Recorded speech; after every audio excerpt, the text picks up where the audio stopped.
आपकी रगों में दौड़ता हुआ खून दवाखानों में सिसकती हुई, बिलकती हुई, दम तोड़ती हुई इंसानियत को बचाने का एक बेहतरीन ज़रिया बन सकता है। आप अगर अपनी सेहत को और अपनी जान को जितना अजीज़ रखते हैं, उतना ही अजीज़ किसी की जान, किसी की सेहत उसके लिए है।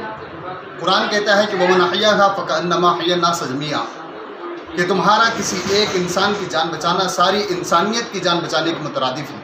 हुजूर नबी करीम सल्लल्लाहु ताला अलैहि वसल्लम ने फरमाया है, खैरुन्नास मन यनफ़उन्नास, कि तुम में सबसे बेहतरीन लोग वो हैं जो इंसानों के लिए फ़ायदेमंद हैं। अजीज़ साथियों, कल एक बहुत ही अहम program blood donation camp Jalna शहर में रखा गया है।